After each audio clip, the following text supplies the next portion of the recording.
Dear friends, English Literature, Introduction to Poetry, Why the Mind is Without Fear, Rabindranath Tagore. Short questions with answers. Question 1. Explain the following with reference to the context, why the mind is without fear and the head is held high. Answer. This is taken from the lyric number 35 of Gitanjali by Rabindranath Tagore. In this poem, the prayer of the poet for his country is depicted in highly poetic and idealistic terms. The poet prays to God for the upliftment of his country from the present state of ignobleness to a higher, nobler state which can be compared to a heaven on earth. The people of his country are now in a state of fear. Their mind is cramped and crept.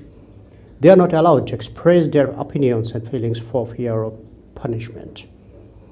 As a result of such condition, their head is always low in submission to what can be called injustice, oppression, and bondage.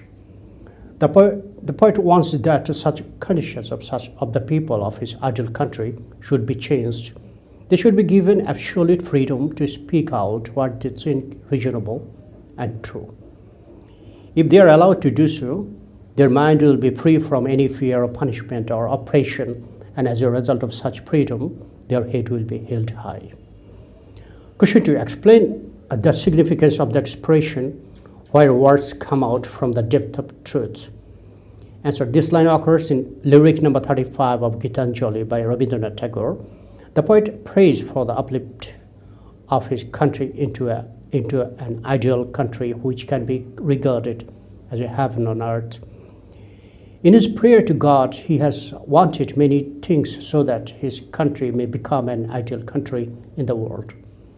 One of such things that he wants is the freedom of speech for the people of his ideal land. People may sometimes tell lies about things. Their lies may be prompted by different objectives. They may lie because they fear that telling the truth may invite punishment from the higher authority.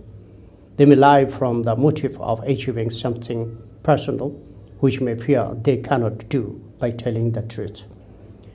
They may tell lies for political purposes to enhance the interest of some particular group or party or sect.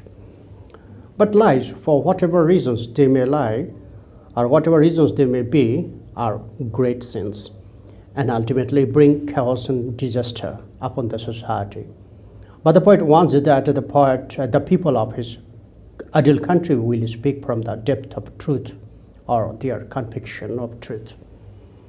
They will have no fear or personal motive or sectarian motive to fulfill. Only when the people be accustomed to telling truth, his country can become a heaven on earth. Question 3. Explain with the reference to the context where tireless striving stretches its arms towards perfection. Answer. These words occur in the lyric 35 of Gitanjali by Rabindranath Tagore. This is part of the prayer of the poet to God for uplifting his country from the present state to a state of ideals in all possible aspects of life. The people of his ideal country will make efforts for achieving perfection.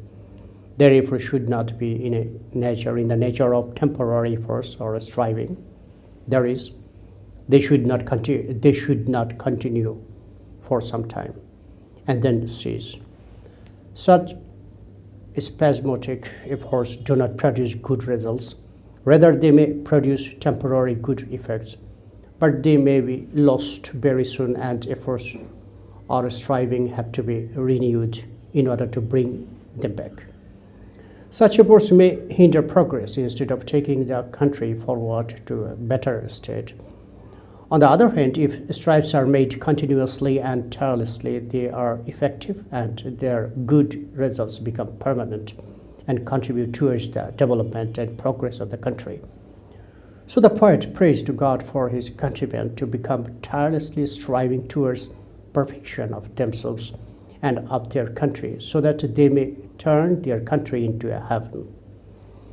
Question 4. What does the poet of Gitanjali mean when he says, where the clear stream of reason has not lost its way into the dreary desert sand of dead habit. Answer. The poet prays to God that his country may become a heaven on earth, and one of his wishes is that the people of his country should cherish a clear stream of reason.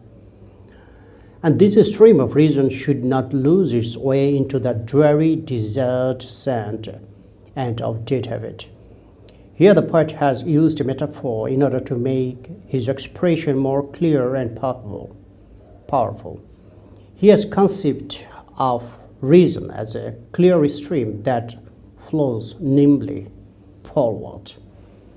There is muddleness or obscurity, that is, things which are not prone to reason in such a stream.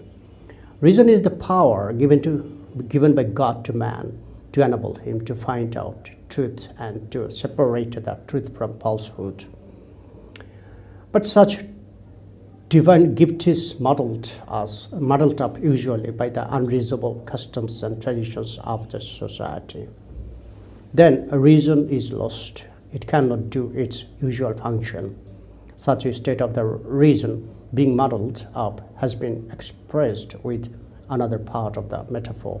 It has been compared to, or has been conceived of, as being lost in the sand of the dreary desert. The poet wants in his prayer that reason should be the life principle of the ideal country, and thinks of the customs and traditions that are unreasonable should be removed. Question 5. Give a brief biographical sketch of Rabindranath Tagore.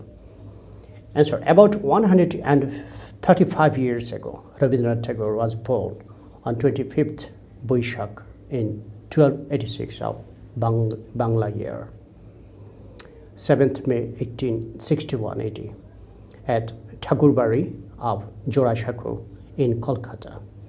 His father was Maharishi Devendranath Tagore and his mother Sharoda Devi. He was admitted to Oriental Seminary and St. Xavier's schools, but he was very much inattentive to his studies. So arrangements were made for his education at home. He used to write poetry from his childhood. He went to England with his second brother Satyendranath in 1878. There he studied for some time at Brighton Public School. Then he came to London. He did not complete his education there and came back home in 1880. Everybody was charmed by his genius as a poet.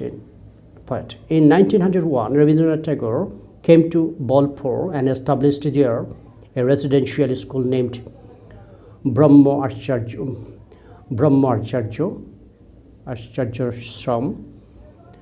today, this is known as Santiniketan and Vishwabharati. He was awarded the Nobel Prize for Literature on his English translation of Gitanjali in 1913. After that, he got opportunities for traveling many countries of the world. He preached the message of world brotherhood to the people. He died on 22nd Shravan of 1348 of Bangla year, 7th August 1941. Thank you, friends, for watching.